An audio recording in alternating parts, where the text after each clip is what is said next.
I wrestled John Cena, and I went in, I think it was 2013, I went in WWE champion, and we went in MetLife Stadium.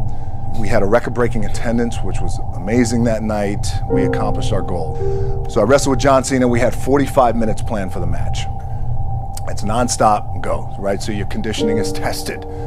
And at that time, I wasn't full-time in WWE. I was just doing these spot matches where I was still shooting Fast and Furious 6 in London, had to travel in the ring, get all my ring work in, travel back to shoot Fast and Furious, then back, WWE Raw, doing those shows, the big build-up to Wrestlemania against John.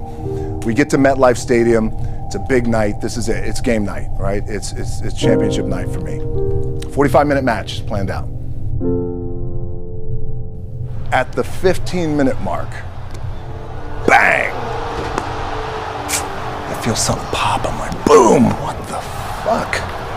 I'm laying there, and both of us are out. I said, oh fuck, something's going on.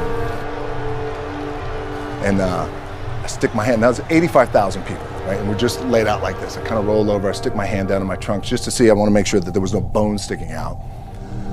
So there's no bone sticking out. Something just happened. Referee comes over and he's like, Rocky, all right? I'm like, yeah, I think I'm all right. I said, fuck. I get up, and I go to step, and I can't step. I can't do this.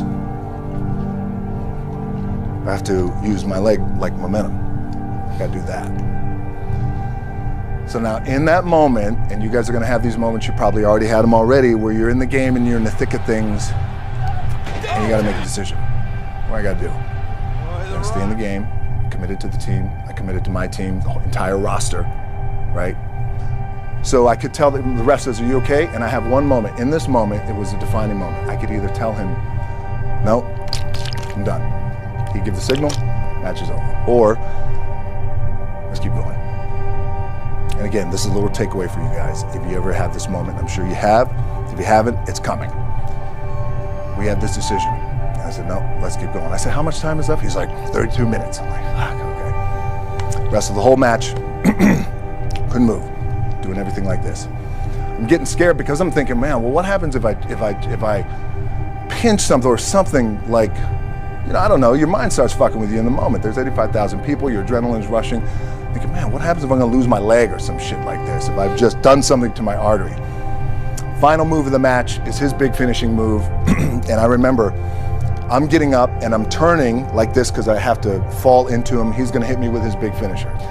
It's like a massive suplex where I go over his head and fucking slams me down. And I remember turning into John, and I remember thinking to myself, God, please don't let this be too bad. Just take care of me. Take care of me. Bang! I feel boom!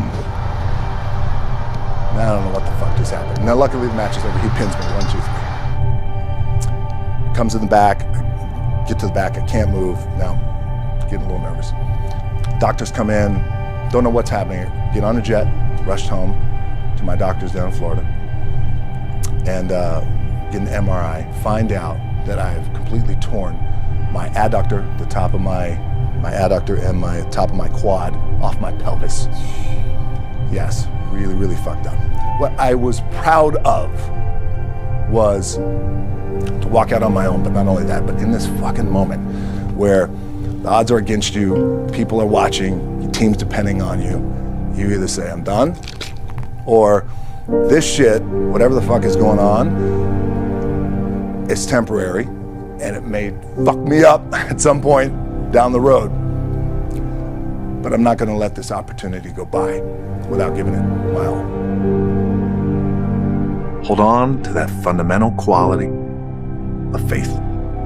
Have faith that on the other side of your pain is something good.